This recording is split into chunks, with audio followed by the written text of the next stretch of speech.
Você já percebeu que algumas das figuras mais inspiradoras da Bíblia sequer tiveram seus nomes mencionados? Elas não buscaram destaque, aplausos ou reconhecimento humano. Apenas viveram com um coração sensível à voz de Deus e pronto para servir. Uma dessas personagens é lembrada simplesmente como a mulher sunamita. E embora seu nome tenha se perdido no tempo, seu gesto de fé e generosidade ecoa até hoje. Mas o que tornou essa mulher tão especial? Como um simples ato de hospitalidade foi capaz de mover o céu e transformar a sua história? E o que podemos aprender com ela em meio a um mundo que valoriza mais a aparência do que o caráter, mais o status do que a essência? Fica comigo até o final deste estudo, porque você vai perceber que não é preciso ser conhecido por todos para ser reconhecido por Deus. Às vezes, basta abrir a porta do seu lar, preparar um espaço para a presença divina e deixar que Ele transforme tudo ao seu redor. Antes de prosseguirmos, já deixa o seu gostei, se inscreve no canal e ativa o sininho, porque aqui você vai encontrar mensagens que edificam, fortalecem a fé e revelam como Deus age nas pequenas atitudes de quem o ama. Ela não tinha nome registrado nas Escrituras, mas sua atitude foi suficiente para eternizá-la nas páginas da fé. A Bíblia a chama apenas de mulher sunamita, 2 Reis 4:8, identificando-a pela sua origem, a cidade de Sunem, situada na região de Issacar, no norte de Israel, próxima ao Monte Gilboa e ao Vale de Jezreel. Essa era uma área fértil e estratégica, conhecida pelas suas colheitas abundantes e pela rota de passagem de viajantes e exércitos. Ser chamada de sunamita não era apenas um detalhe geográfico, mas um marco de identidade.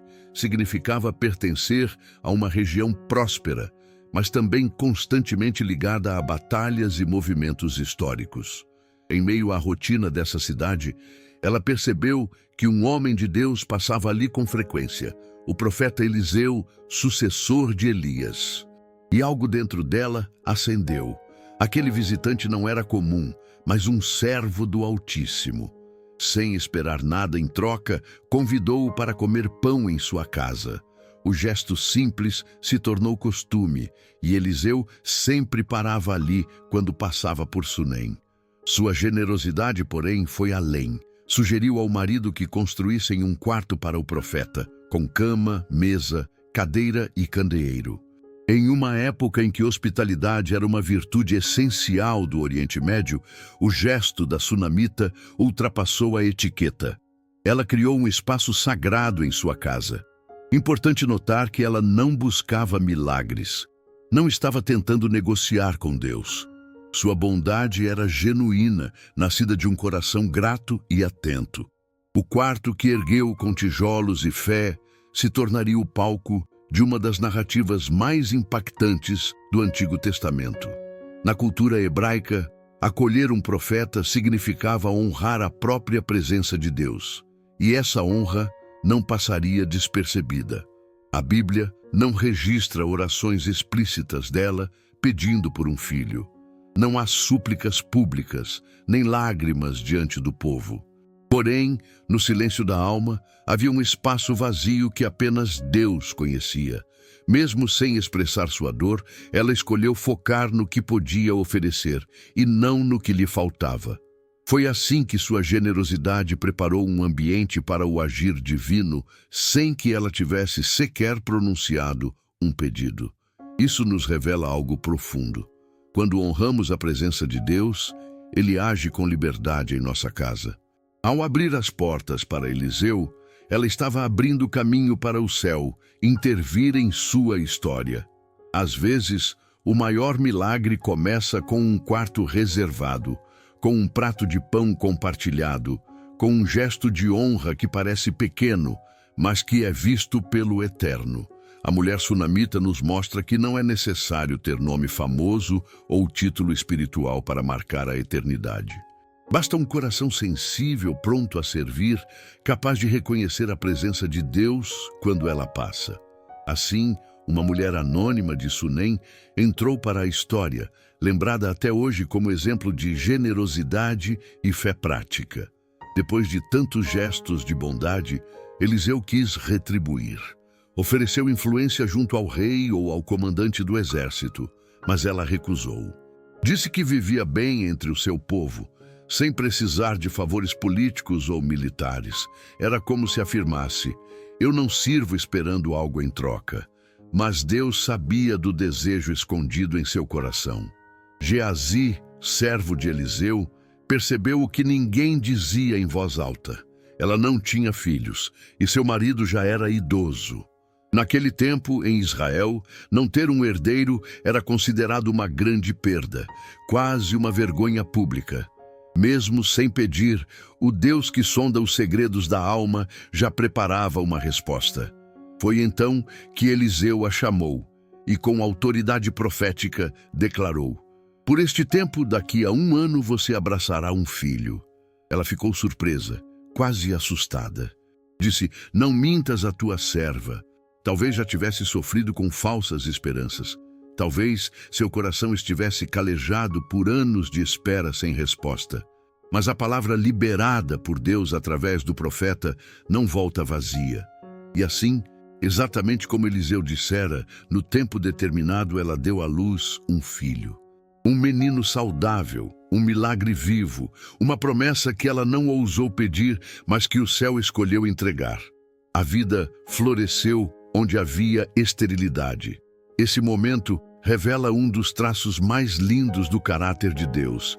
Ele abençoa até quando não pedimos, porque vê o que ninguém vê. Ele visita os quartos da alma que escondem dores antigas e, no tempo certo, faz nascer o que parecia impossível. A mulher que preparou espaço para o profeta agora segurava nos braços a resposta que não ousou orar. O milagre do filho foi mais do que uma bênção familiar. Foi um sinal de que Deus honra a generosidade, o serviço e o amor sincero. Às vezes, o céu entrega presentes inesperados para quem apenas decidiu amar e servir.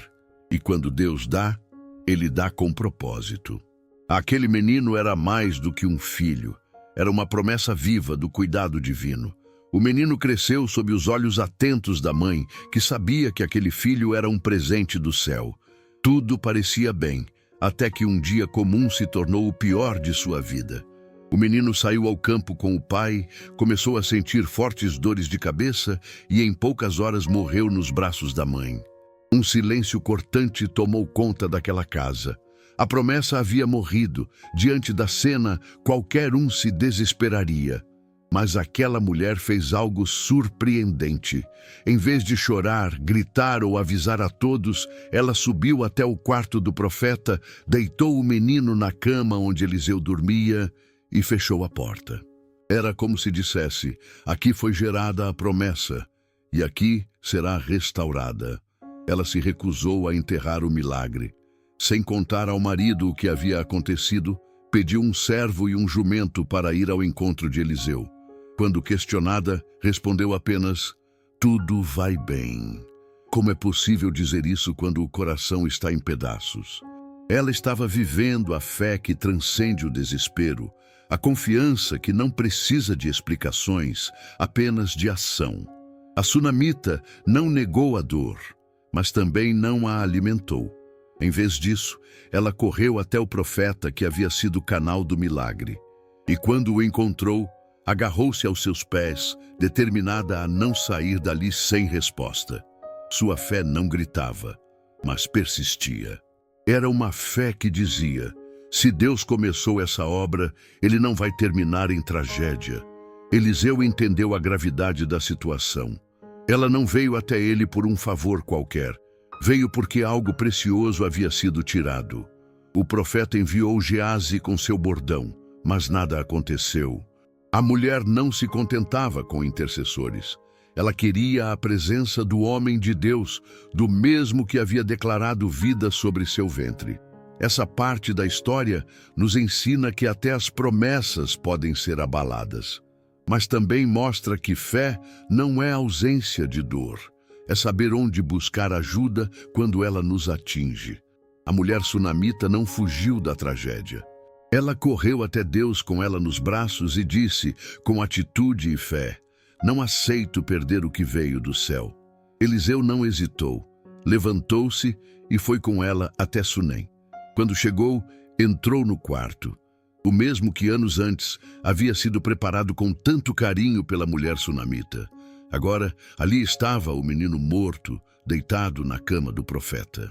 O lugar da hospitalidade havia se tornado o cenário de uma luta espiritual pela vida. A primeira atitude de Eliseu foi fechar a porta e orar ao Senhor. Esse detalhe carrega uma lição profunda. Há batalhas que só se vencem no secreto, longe dos olhos curiosos, num ambiente onde só Deus e a fé têm lugar. Eliseu sabia que não bastava usar fórmulas ou objetos. Era necessário clamar com intensidade e intimidade. O profeta então se deitou sobre o menino, corpo com corpo, olhos com olhos, mãos com mãos. Era um ato profético, de transferência, de identificação. Aos poucos, o corpo do menino começou a se aquecer, mas ainda não havia vida. Eliseu se levantou, andou pelo quarto, voltou e se deitou de novo. Ele insistiu, perseverou, orou mais uma vez. E então o inesperado aconteceu. O menino espirrou 7 vezes e abriu os olhos. 7, o número da perfeição, da plenitude. A vida havia voltado completamente. Não apenas uma reanimação, era uma ressurreição completa. Aquilo que estava morto voltou com força total, porque Deus havia decidido agir por meio da fé e da persistência. Eliseu chamou a mulher e disse: toma o teu filho. Ela entrou, viu o menino de pé e caiu aos pés do profeta em gratidão. Seu coração, antes partido, agora transbordava de adoração. O Deus que deu o milagre não o deixou terminar em luto. Ele restaurou a vida, a esperança e a fé da sua serva fiel. O mesmo quarto que testemunhou o milagre da concepção, agora celebrava a vitória sobre a morte. Quando algo nasce em um lugar consagrado a Deus, nem a morte tem poder definitivo sobre aquilo. O quarto da fé se tornou o altar da ressurreição. E essa mulher, mais uma vez, provou que fé e obediência movem o coração do céu. Um dos detalhes mais curiosos dessa história é que quando o menino morreu, a mulher não contou ao marido o que havia acontecido. Ela apenas pediu que preparasse um servo e um jumento, dizendo que ia ao encontro do profeta. Isso mostra o quanto ela confiava que a morte não era o fim. Ela escondeu a dor para proteger a fé que ainda ardia dentro dela. Outro ponto poderoso está no quarto que ela construiu para Eliseu. Aquilo não era apenas um cômodo físico, era um espaço espiritual, separado, consagrado. E foi exatamente ali que a promessa nasceu e ressuscitou. O local que ela preparou com generosidade se tornou o palco de um milagre que atravessaria gerações. Quem honra a presença de Deus colhe resultados eternos. O número 7, nos 7 espirros do menino, também é altamente simbólico. Na Bíblia, 7 representa plenitude, perfeição e conclusão divina. Não foi um espirro ou 2, mas 7. Era como se Deus dissesse: estou restaurando completamente, nada faltará, estou selando a vitória. Até os detalhes mais pequenos carregam mensagens do céu. Outro detalhe é a postura de Geazi, o servo do profeta, que agiu com frieza e sem fé. Quando Eliseu o enviou com seu bordão, nada aconteceu. Isso mostra que instrumentos sem unção não funcionam. A mulher sunamita só descansou quando o próprio Eliseu foi com ela. Às vezes, a resposta não vem por meio de atalhos, mas por presença e entrega total. Também é curioso como a fé da mulher foi silenciosa, mas firme. Em nenhum momento ela gritou, reclamou ou murmurou, mas suas atitudes gritavam confiança. Suas palavras, tudo vai bem, revelam um coração que não vive pelas circunstâncias, mas pelo que crê. Fé não precisa ser barulhenta para ser poderosa. Ela apenas precisa ser real. Por fim, O gesto de colocar o menino no quarto do profeta, e não em sua própria cama, revela discernimento espiritual. Ela sabia onde a promessa havia começado e sabia onde ela poderia ser restaurada. Às vezes, precisamos ter coragem de levar nossa dor de volta ao lugar onde a presença de Deus habita. É ali que a vida volta. É ali que o impossível acontece. A primeira grande lição que essa mulher nos ensina é que generosidade sem interesses move o céu. Ela serviu o profeta sem buscar recompensas. Sua bondade abriu portas para um milagre que ela jamais ousou pedir. Como diz Provérbios 11:25, a alma generosa prosperará, e o que regar também será regado. Quando abençoamos sem esperar nada, somos surpreendidos pela mão de Deus. Ela também nos ensina sobre o poder da fé silenciosa. Em vez de desespero, ela declarou com firmeza: vai tudo bem. Segundo o livro de Los Reis, capítulo 4, versículo 23. Mesmo com o filho morto, ela confessou vida. Isso ecoa Romanos 4:17. Deus chama as coisas que não são como se já fossem. Sua boca não negou a dor, mas afirmou a confiança no Deus que tudo pode restaurar. Outra lição poderosa é a importância de preparar espaço para Deus. O quarto construído para Eliseu não era apenas físico, era espiritual. Salmos 13 diz: não darei sono aos meus olhos, até que ache lugar para o Senhor. Ela fez isso e ali viveu dois dos maiores milagres da sua história: concepção e ressurreição. O espaço que você prepara para Deus hoje pode ser o altar do seu milagre amanhã. A persistência dela nos lembra que fé não é passiva, é determinada. Ela se agarrou aos pés do profeta e disse: não te deixarei. Segundo Reis 4, versículo 30. Isso lembra o que Jesus disse em Mateus capítulo 11, versículo 12. O reino dos céus é tomado por esforço, e os que se esforçam se apoderam dele. Quando a resposta parecia distante, ela não recuou. Ela lutou espiritualmente com tudo que tinha. Também aprendemos com ela que Deus pode ressuscitar promessas mortas.